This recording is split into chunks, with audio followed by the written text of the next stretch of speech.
ассалому алайкум бинандаҳои гиромӣ, барномаи иттилоотии ахборро мустақиман аз телевизиони Тоҷикистон манзуратон менамоем. натиҷаҳои рушди иқтисодию иҷтимоӣ дар соли 2024 ба кор бурдани имкониятҳои мавҷуда барои афзун гардонидани маҷмӯи маҳсулоти дохилӣ, ташкили коргоҳу корхонаҳои нави саноатӣ ва таъмини сокинони мамлакат бо кори доимӣ, ба роҳ мондани кишти такрорӣ, мақсадноку оқилона истифода бурдани замин ва густариш бахшидани раванди омодагӣ ба ҷашни 35-солагии истиқлоли давлатӣ аз ҷумлаи масъалаҳое буданд, ки дар Маҷлиси васеи ҳукумати ҷумҳурии Тоҷикистон таҳти раёсати президенти ҷумҳурии Тоҷикистон, пешвои миллат, раиси ҳукумати кишвар муҳтарам Эмомалӣ Раҳмон мавриди таҳлилу баррасии ҳамаҷониба қарор гирифтанд. гузориш дар ин хусус. 17 январ дар бинои ҳукумати ҷумҳурии Тоҷикистон таҳти раёсати президенти ҷумҳурии Тоҷикистон, пешвои миллат, раиси ҳукумати кишвар муҳтарам Эмомалӣ Раҳмон маҷлиси васеи ҳукумати ҷумҳурии Тоҷикистон баргузор гардид. дар кори маҷлис роҳбарият ва аъзои ҳукумати кишвар, дастгоҳи иҷроияи президенти ҷумҳурии Тоҷикистон ва воҳидҳои сохтории он, роҳбарони мақомоти марказии давлатӣ, идораҳои назди президент ва ҳукумат, корхонаву муассисаҳои ҷумҳуриявӣ, раисони вилоятҳо ва шаҳру ноҳияҳо, роҳбарони муассисаҳои таҳсилоти олӣ, марказҳои татбиқи лоиҳаҳои давлатии сармоягузорӣ, бонкҳои давлатӣ ва саҳомӣ, рӯзномаву маҷаллаҳои расмӣ ва дигар шахсони масъул иштирок карданд.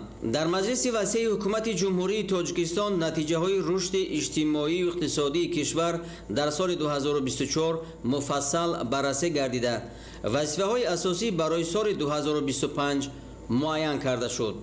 дар қисмати аввали маҷлис нахуст ҳисоботи сарвазири кишвар Қоҳир Расулзода оид ба натиҷаҳои рушди иқтисодӣ ва иҷтимоӣ дар соли 2024 шунида шуд. тавре таъкид гардид, соли 2024 дар ҳаёти сиёсиву иқтисодии кишвар як қатор пешравиҳои назарраси иҷтимоию иқтисодӣ ба миён омад. дар натиҷаи татбиқи сиёсати хиратмандона ва дурбинонаи президенти кишвар рушди иқтисодиёт дар сатҳи устувор нигоҳ дошта шуд. ба таъкиди сарвазири кишвар дар давраи ҳисоботӣ ҳаҷми маҷмӯи маҳсулоти дохилӣ ба 154,3 миллиард сомонӣ баробар гардид, ки нисбат ба соли 2023 22,6 миллиард сомонӣ зиёд мебошад. таваррум дар сатҳи 3,6% нигоҳ дошта шуд, ки ин нишондиҳанда нисбат ба соли 2023 0,2 банди фоизӣ кам мебошад. соли гузашта нақшаи қисми умумии даромади буҷети давлатӣ иҷро гардида, воридоти маблағҳо ба буҷет 46,9 миллиард сомониро ташкил дод, ки нисбат ба нақшаи пешбинишуда 1,8 миллиард сомонӣ зиёд мебошад. дар соли 2024 нақшаи ҷамъоварии андозу пардохтҳо аз ҷониби кумитаи андоз дар сатҳи 105,3% ё 20,4 миллиард сомонӣ ва хадамоти гумрук 106,8% ё 9,7 миллиард сомонӣ таъмин гардид, ки нисбат ба нақша мутаносибан 1 миллиарду 18 миллион сомонӣ ва 618 миллион сомонӣ зиёд мебошад. зикр гардид, ки ба қисми даромади буҷети суғуртаи иҷтимоӣ ва нафақа аз ҳисоби андози иҷтимоӣ 3,8 миллиард сомонӣ ворид гардид, ки нисбат ба нақша 9,4% зиёд мебошад. сарвазири кишвар иброз доштанд, ки дар соли ҳисоботӣ суръати рушди соҳаи саноат 20% таъмин ва ҳаҷми 3 соли маҳсулот ба 53,8 миллиард сомонӣ баробар гардид. соли 2024 дар ҳудуди кишвар 740 корхонау коргоҳҳои нави истеҳсолӣ, аз ҷумла 528 корхонаи нави саноатӣ бо таъсиси наздики 20 000 ҷойҳои кории нав, иловагӣ ва барқароршуда мавриди истифода қарор дода шуд. таъкид гардид, ки бо мақсади таъмини устувории низоми энергетикии кишвар ва истифодаи самараноки манбаъҳои барқароршавандаи нерӯи барқ дар соли сипарашуда, корҳо дар доираи 18 лоиҳаи сармоягузории давлатӣ барои бунёд ва таҷдиди нерӯгоҳҳои барқӣ, кам намудани талафоти нерӯи барқ ва ҷорӣ намудани низоми билингии он, электрофикатсияи деҳот, бунёди хатҳои интиқол ва тақсимоти барқ ва солимгардонии вазъи молиявии соҳа ба маблағи умумии 1,7 миллиард доллар ба роҳ монда шуд.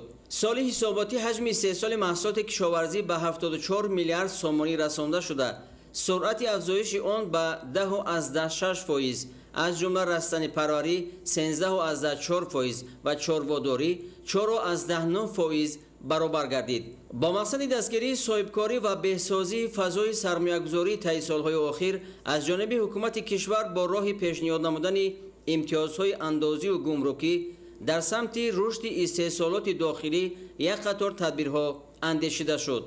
طبق معلومات پیشکی در سال 2024 به کشور 4.9 میلیارد دلار سرمایه خارجی وارد شده است که نسبت به سال 2023 2.1 میلیارد دلار یا 73% زیاد می باشد. در سال 2024 مجموع لایحه‌های سرمایه‌گذاری دولتی عمل کننده در کشور 90 عدد و حجم مبلغ آنها 51.9 میلیارد سومانی را تشکیل نمود. در نتیجه اندیشیدن چاره‌های عملی سال 2024 گردش سودا 13.6% افزایش یافته، حجم آن به 65.8 میلیارد سومانی برابر گردید. سروزیر کشور اظهار داشتند که در دوره حساباتی شماره مؤسسه‌های تا مکتبی در جمهوری به 744 عدد رسید که در مقایسه با سال 2023 27 مؤسسه زیاد می باشد. شماره مرکزهای انکشاف بروقتی کودک باشد در این دوره 503 عدد زیاد شده است. سال 2024 در جمهوری 273 عدد مؤسسه تحصیلات میانه عمومی و بنا و صنفخانه‌های علاوگی برای 57610 جای نشست در یک بست بنیاد گردید. در مجموع 2,357,000 خواننده به تحصیل فرا گرفته شد.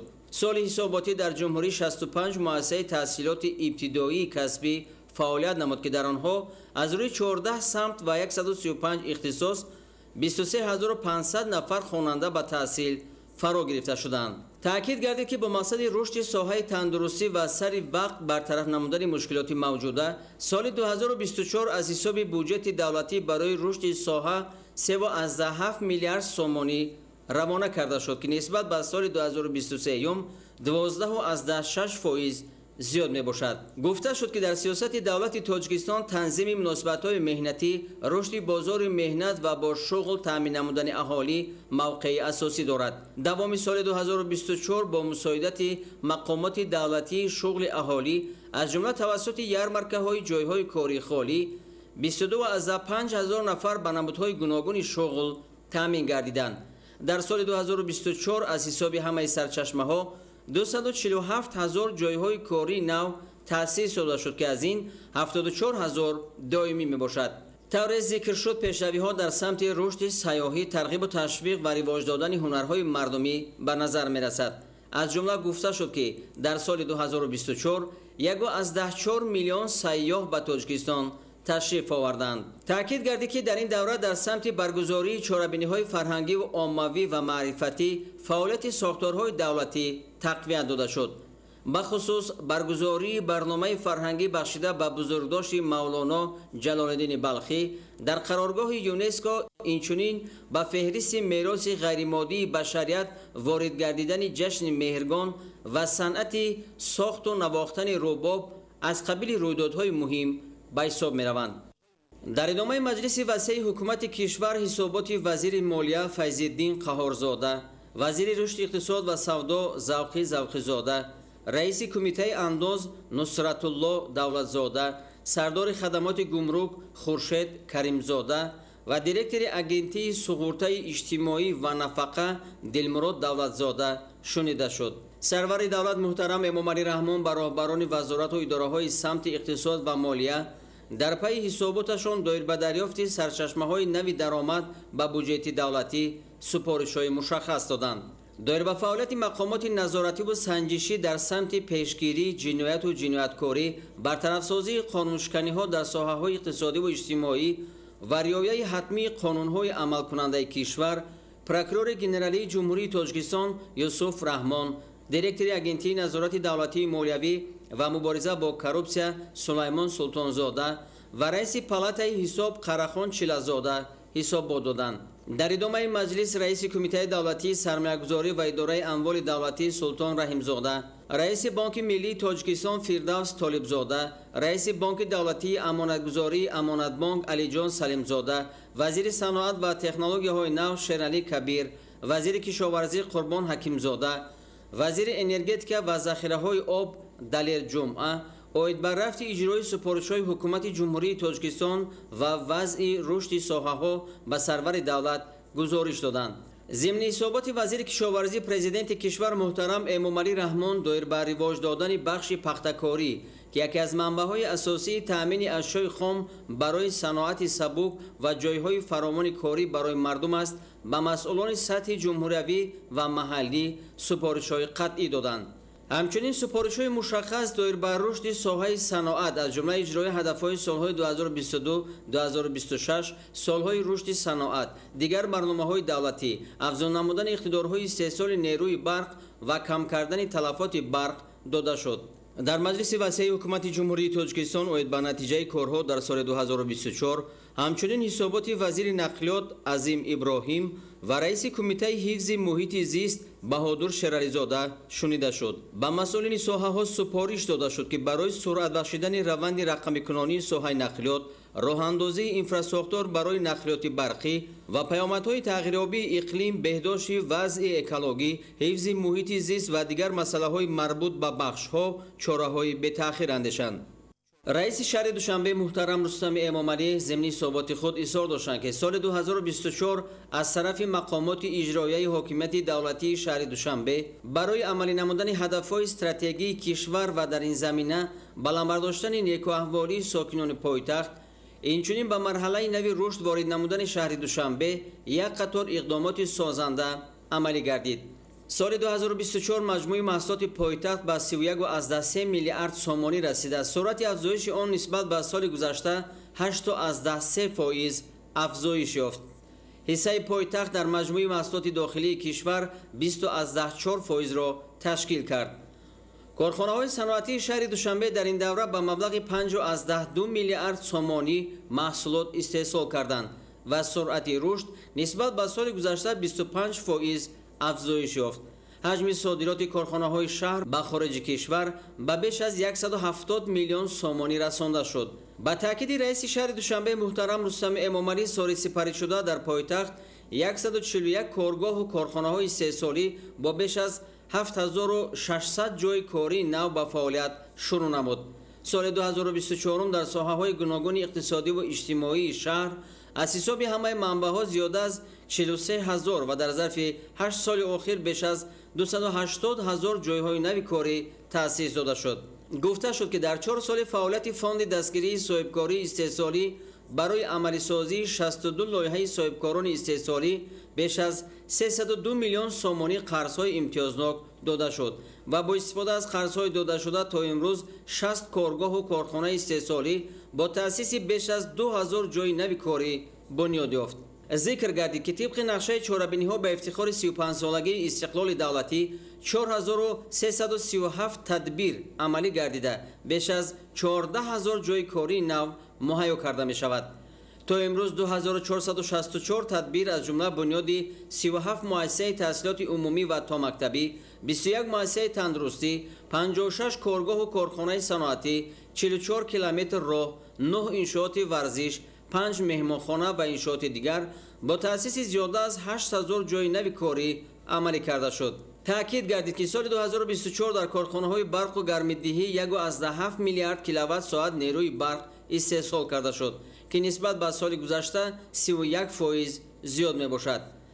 барои эҳтиёҷоти шаҳр 4.2 миллиард киловатт-соат нерӯи барқ истифода гардид ки нишондиҳанда нисбат ба соли гузашта 535 миллион киловатт-соат зиёд аст. маблағи умумии барқи истифодашуда 1.5 миллиард сомониро ташкил дода ҷамъоварии маблағи он ба 96% нақша баробар гардид. дар давраи ҳисоботӣ ҳаҷми умумии маблағгузорӣ ба сармояи асосӣ аз ҳисоби ҳамаи манбаъҳо ба 6.1 миллиард сомонӣ баробар гардид ки нисбат ба ҳамин давраи соли гузашта 20% зиёд мебошад. дар ин давра сармоягузории мустақим ба иқтисодиёти шаҳр ба 1 миллиард сомонӣ баробар гардид ки нишондиҳанда нисбат ба соли 2023 320 миллион сомонӣ зиёд мебошад. соли 2024 беш аз 635 000 метри мураббаъ ва дар 8 соли охир зиёда аз 3 миллион метри мураббаъ хонаҳои истиқоматӣ ва марказҳои савдову хизматрасонӣ ба истифода супорида шуд. соли сипарӣ шуда барои иҷрои корҳои сохтмону лоиҳакашӣ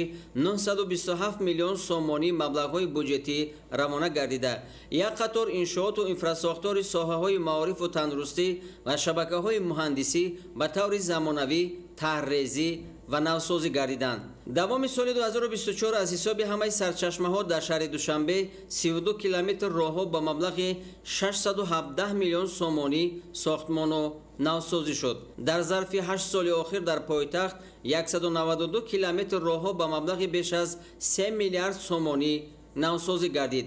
با مقصد گزارش به اقتصاد سبز سال 2024 30 الکتروبوس به استفاده ساکنان قرار داده شد و خریداری باز 60 الکتروبوس در نظر است. برای تطبیق کنسپسیای نقلیاتی برقی یکجا با شرکت‌های کرایه‌کش و صاحبکاران 4350 ماشین برقی وارد گردیده پارک نقلیاتی شرکت‌های کرایه‌کش پررا به نقلیات برقی گذرانده شد. بودجه شهر در سال 2024 به مبلغ 4.6 میلیارد سومانی یا 11% بر زیاد اجرا گردید که نسبت به نقشه 452 میلیون سومانی زیاد می باشد. سال 2024 به اقتصاد پایتخت 4.7 میلیارد سومانی سرمایه خارجی جلب گردیده. در 8 سال آخر این رقم به 30 میلیارد سومانی رسید. حالا در پایتخت عملی سازی 17 لایحه سرمایه‌گذاری به مبلغ 3.2 میلیارد سومانی ادامه دارد که در دایره آنها تا امروز کارها در حجم بیش از 2.3 میلیارد سومانی انجام داده شده است. مسائل بهتر نمودن شرایط مؤسسه‌های تعلیمی، بلندبرداشتن صفت تعلیم، سطح دانش خوانندگان و سویه کسبی آموزگاران تحت غمخواری و دستگیری دائمی رهبریت شهر قرار دارد. ابراز داشتند رئیس شهر دوشنبه محترم رستم امامعلی. با این خاطر سال 2024 در شهر دوشنبه 7 مؤسسه تعلیمی با 13620 جای نشست و 3 مؤسسه تا مکتبی برای بیش از 500 تربیت گیرنده ساخته و استفاده داده شد. در 8 سال آخر 53 مؤسسه تحصیلات میانه عمومی با 96700 جای نشست و 25 مؤسسه تا مکتبی برای 4800 تربیت گیرنده بنیاد کرده شد. حالا در شهر ساختمان باز 21 مؤسسه تحصیلات میانه عمومی با 40000 جای نشست در 2 بست و 60 مؤسسه تا مکتبی برای بیش از 12000 تربیت گیرنده با مرام ادامه دارد. گفته شد که سال 2025 در پایتخت باز 6 مؤسسه تحصیلات میانه عمومی با 13520 جای نشست در 2 بست و 9 مؤسسه تا مکتبی برای 2280 تربیت گیرنده بنیاد کرده می شود. سال حساباتی مؤسسه‌های طبی شهر در دایره 12 برنامه دولتی ساحه تندرستی به مبلغ 21 میلیون سومانی با تجهیزات و دستگاه‌های پیشرفته طبی تامین گردید. با مقصد تطبیق سیاست دولتی جوانان، رشد تربیت جسمانی و عمومی‌گردانی ورزش در این دوره نخستین مسابقه بین المللی گرند اسلم آید به گشتین جودو، نخستین چمپیونات جهان آید به گشتینگیری، نخستین چمپیونات جهانی جودو میان جوانان تا 21 ساله و نخستین چمپیونات جهان آید به سامبو با اشتراک ورزشکاران از 167 دولت دنیا برگزار کرده شد. تاکید کرده شد که با مقصد سبز و خرمگردانی شهر سالی سپری شده بیش از 400,000 بیخ درخت و بوته‌ها و 19 میلیون بیخ گل‌های موسمی و بسیار ساله شنانده شد. در نقشه است که در موسم نهالشناری زمستان سال 2024 و بهار سال 2025 توسط حشر عمومی شهری باز بیش از 600,000 بیخ درخت آرایشی و سایه‌افکن شنانده شود.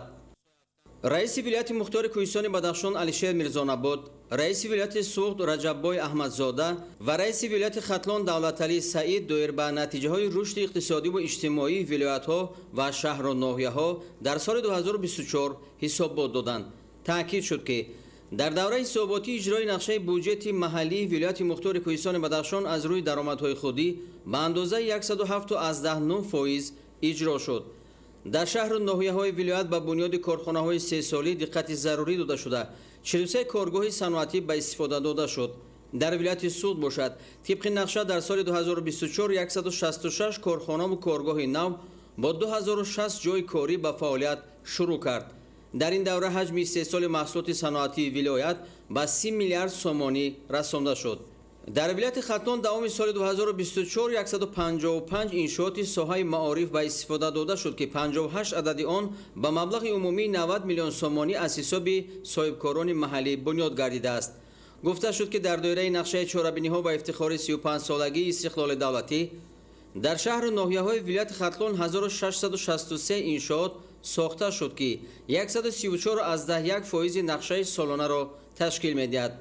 سرور دولت محترم امام علی رحمان با رئیسان ولایت‌ها و شهر و ناحیه‌های کشور برای گسترش بخشیدن روند آمادگی به جشن 35 سالگی استقلال دولتی تطبیق نشانده‌های پیام پرزیدنت جمهوری تاجیکستان زیر نظارت گرفتن روند تعلیم و تربیت نسل نورس، بررسی سریوقتی عرض و شکایت‌های مردم، دستگیری صاحبکاری، تأمین رشد استوار اقتصادی و اجتماعی، افزون نمودن حجم استحصال محصولات صنعتی و کشاورزی و بیشتر نمودن حجم صادرات آنها دستور و سفارش‌های مشخص دادند.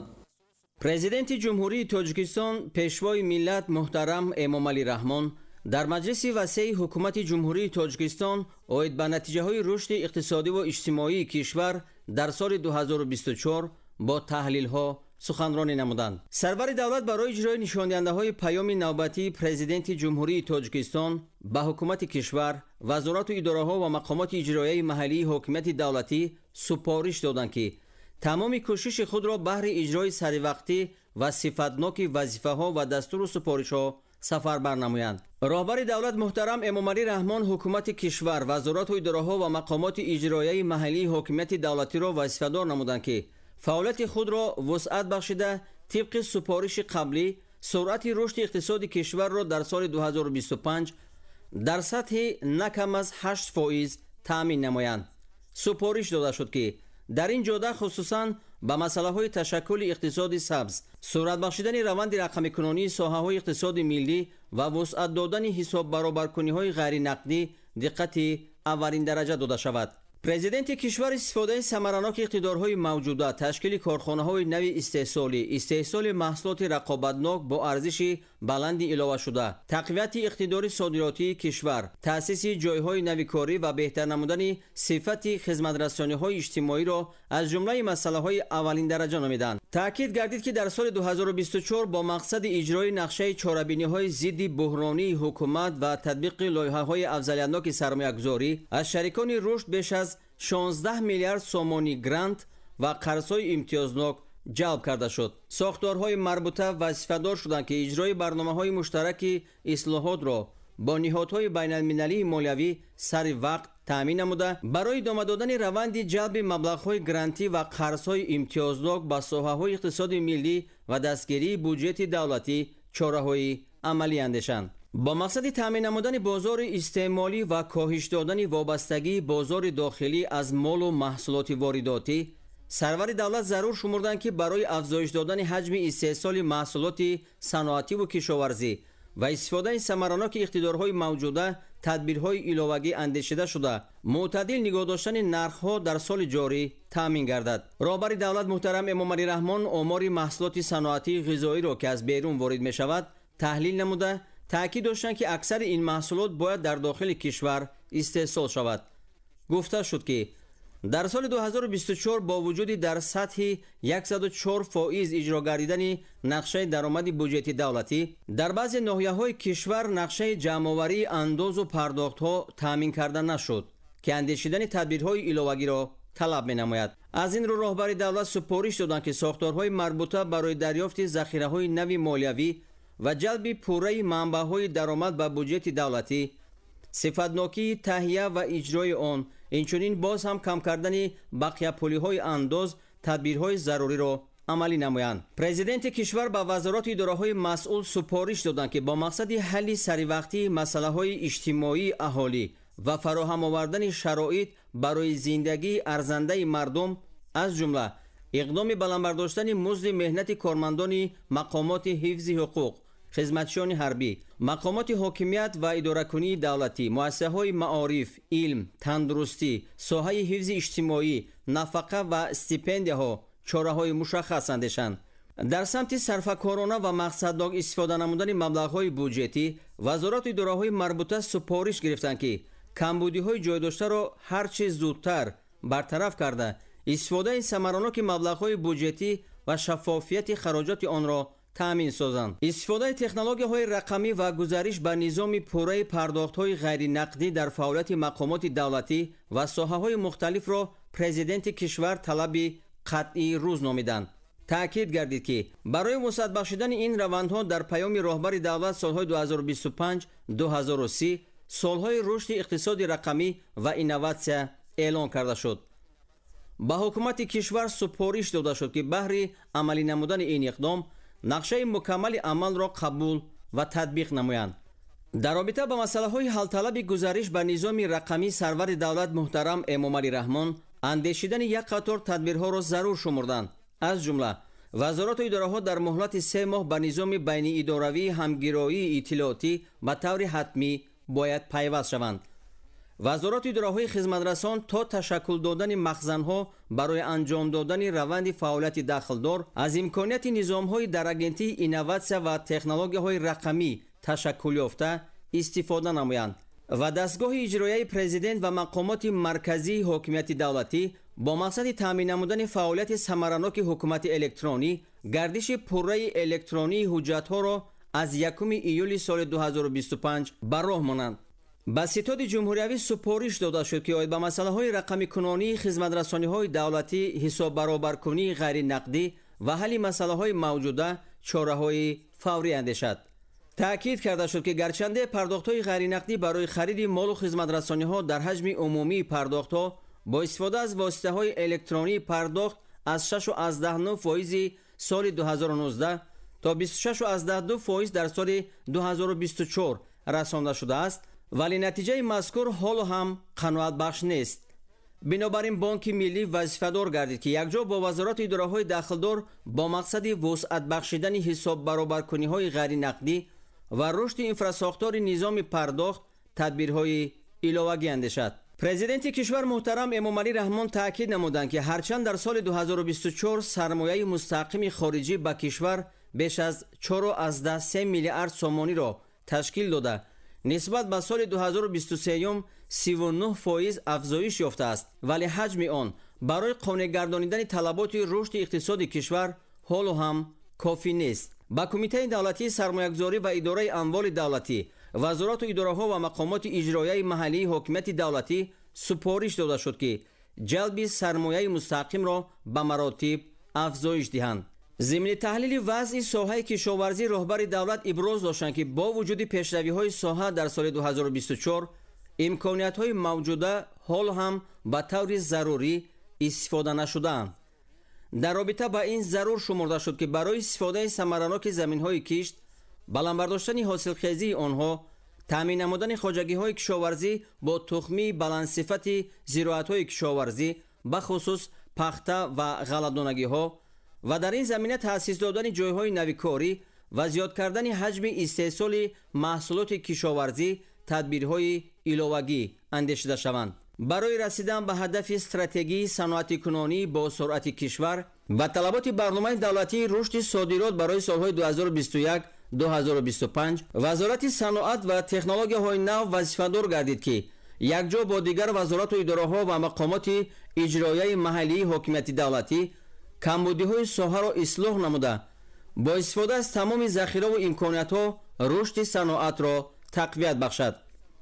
سپارش داده شد که در سمت کارکرد اشیاء خام وطنی تا محصولات نهایی در داخل کشور تدبیرهای عملی اندیشیده شده استحصال محصولات رقابتناک و صادرات آن افزایش داده شود.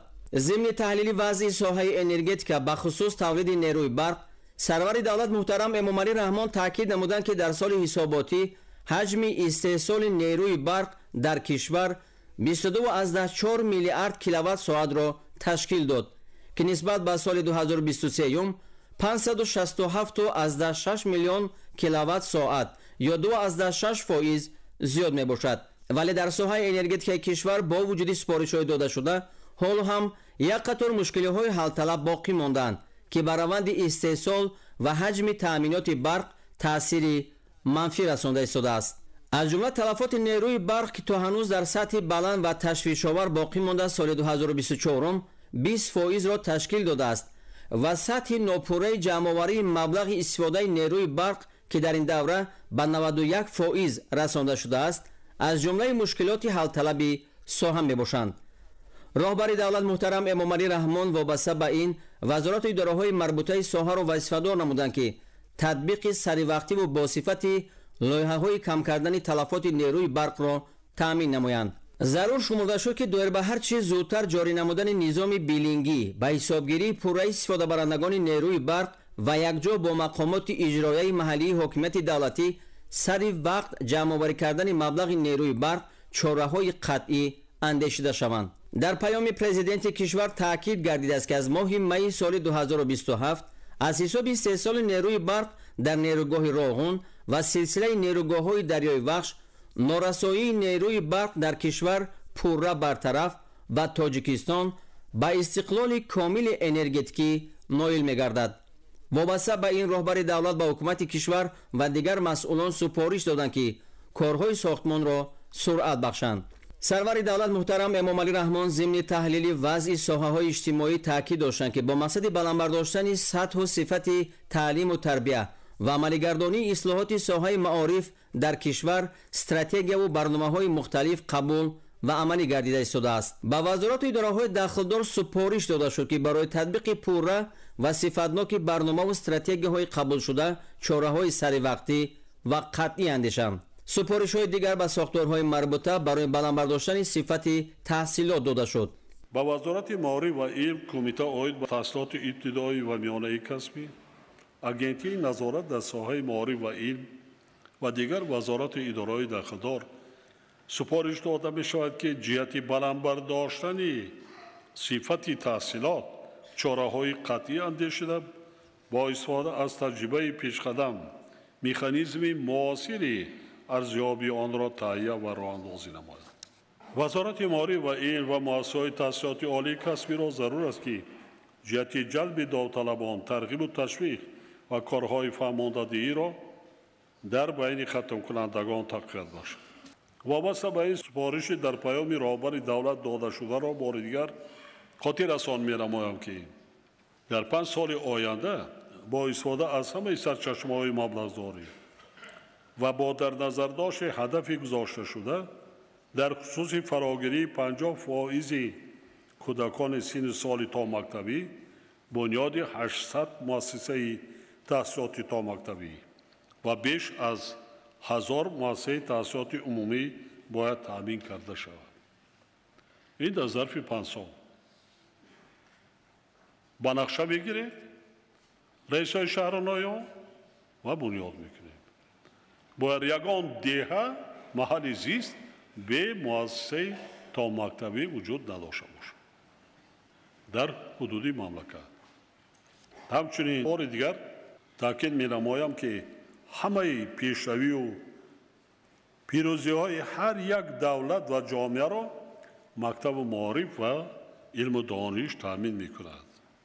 дар баробари ин бояд гуфт ки сабаби асосии бадбахтии ҳар як миллат ва давлат эътибор надодан ба сифати мактабу маориф, сарлангорӣ кардан ба тарбияи кӯдак аз хурдсолӣ ва фароҳам наовардани муҳити мусоид барои таълиму тарбия мебошад.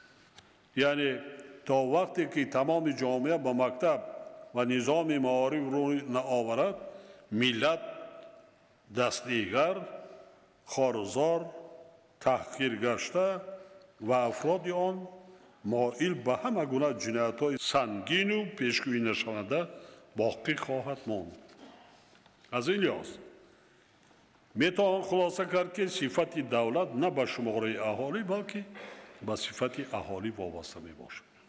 бинобар ин ташаббус дар ин самт бояд пурра дар дасти давлат бошад.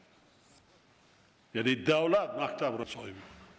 роҳбари давлат муҳтарам Эмомалӣ Раҳмон иброз доштанд ки дар соҳаи тандурустии кишвар тарки вазифа кардани табибон ва дигар кормандони соҳаи тиб дар бахши давлатӣ ташвишовар гардидааст. бо назардошти вазъи зикршуда супориш дода шуд ки вазорату идораҳои соҳа бо роҳбарони мақомоти иҷроияи маҳаллии ҳокимияти давлатӣ барои ҳалли камбудиҳо тадбирҳои иловагӣ андешанд.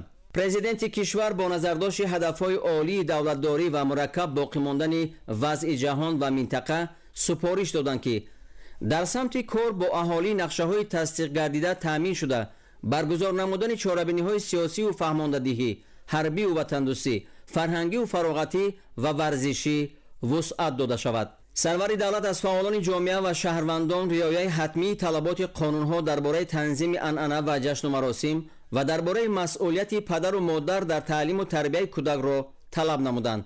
تأکید گردید که تا آخر سال 2024 در دایره نقشه چهاربینی‌ها با استقبال 35 سالگی استقلال دولتی در کشور از 28800 انشاءات به نقشه گرفته شده بیش از 18200 انشاءات بنیاد گردیده است که 63% نقشه را تشکیل می‌دهد. در فراورد سخن پرزیدنت کشور محترم امام علی رحمان بار دیگر اعضای حکومت، رهبران دیگر ساختار و مقامات دولتی، رئیسان ولایت‌ها و شهر و ناحیه‌ها را وظیفه‌دار نمودند که با استفاده از امکانات و ذخیره‌های موجوده برای برطرف کردن کمبودی و نارسایی‌های در مجلس امروزه ذکر گردیده و سپارش و وظیفه‌های گذاشته شده مسئولیت شخصی داشته باشند.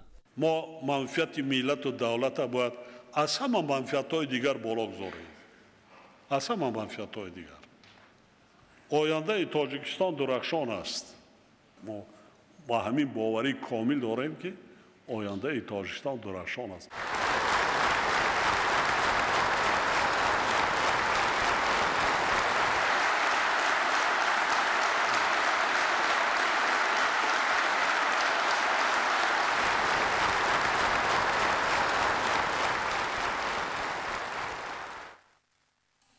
بیننده‌های عزیز، این بود برنامه اطلاعاتی اخبار. خیر، سلامت باشید.